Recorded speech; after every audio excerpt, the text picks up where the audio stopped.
Very good morning students.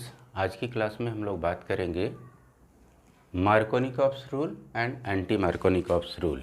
ये दो rule किस बात के लिए है, इस पर हम लोग डिस्कस करेंगे और इनका डिटेल करेंगे।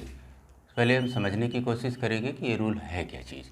देखिए, मार्कोनिकॉप्स रूल और एंटी मार्कोनिकॉप्स रूल ये एक्चुअली रूल उस समय अप्लाई होता है जब हम कोई भी अनसिमेट्रिकल एल्कीन लेते हैं और उसको HX से ट्रीट करते हैं। HX से ट्रीट करने पर जो हमारा HX है, इसमें X क्या होगा? फ्लोरीन, क्लोरीन, ब्रोमीन और आयोडीन, कोई भी हेलोजन एटम X हो सकता है। अब बात करते हैं कि किस कंडीशन में कौन सा प्रोडक्ट मिलेगा।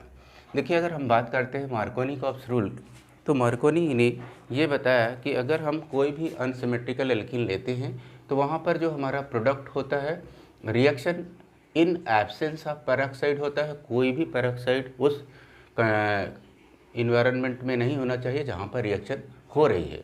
यहाँ पर हमारा हेलोजन, फ्लोरीन, क्लोरीन, ब्रोमीन और आयोडीन कुछ भी हो सकता है।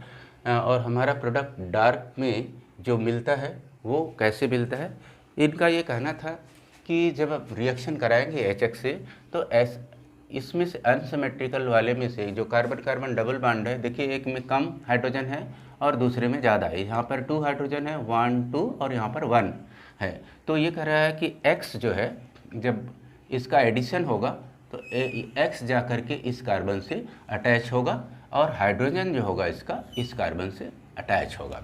प्रोडक्ट देखिए, यहाँ पर हेलो प्रोपेन हमने बनाया हुआ है। यहाँ पे हेलो क्लोरो हो सकता है, ब्रोमो हो सकता है, आयोडो हो सकता है, कुछ भी हो सकता है। तो यहाँ पर डार्क में इन एब्सेंस ऑफ पेरोक्साइड जब रिएक्शन होती है तो मार्कोनी का ये कहना था कि जिस पर कम कार्बन होगा उस हाइड्रोजन वाले कार्बन पर जा कर के X इसमें अटैचमेंट लेगा। इस तरह से हमारे पास जो एडिशन का जो प्रोडक्ट होगा वो इस तरह से हेलो एल्केन हमारे पास जो आ रहा है वो होगा क्या? 2 हेलो प्रोपेन बनेगा इस केस में। उसी तरह से अगर इन्होंने कहा कि अगर ये प्रोडक्ट हमारा बन जाता है तो ये प्रोडक्ट हमारे पास एक स्टेबल प्रोडक्ट होता है और ये हमेशा डार्क में इन एब्सेंस ऑफ पेरोक्साइड होता है। इसीलिए इसको हम मार्कोनिकॉप्स रूल बोलते हैं, क्योंकि मार्कोनी ने इसे दिया था। अब बात करते हैं एंटी मार्कोनिकॉप्स रूल।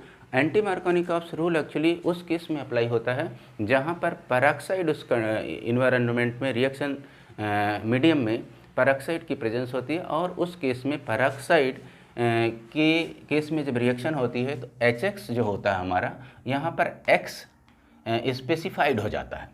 इनका ये कहना था कि पेरोक्साइड की प्रेजेंस में जो हमारा रिएक्शन होता है HX is always HBr giving main product. It cannot be HF, cannot be HI, cannot be HCl।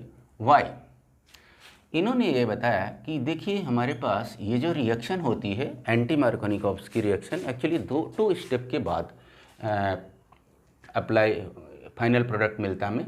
इन्होंने कहा कि जो ये बाकी के 3 हैं इनमें ये दोनों स्टेप में, एक स्टेप में या तो एंडोथर्मिक होगा, दूसरे में एक्सोथर्मिक होगा। तो ये काउंटर कैंसिल कर देते हैं एक दूसरे के इफेक्ट को और अनस्टेबिलिटी लाते हैं। तो इस तरह से ये हमारे पास अनस्टेबल प्रोडक्ट मिलता है जो नेचर में एग्जिस्ट करना पॉसिबल नहीं है। लेकिन HBr के केस में ये दोनों एक्सेप्शनल बिहेवियर HBr का है। ये दोनों के दोनों स्टेप में एक्सोथर्मिक रिएक्शन होने के नाते ये हमारे पास स्टेबल प्रोडक्ट देता है। और इन्होंने एक बात जो बताया, जो सबसे इम्पोर्टेंट बात है, कि यहाँ पर जो Br होगा, यहाँ पर जिसे हम X कह रहे हैं, यहाँ X इज Br, तो ये X कहाँ पर जाने वाला है? X उठ करके उस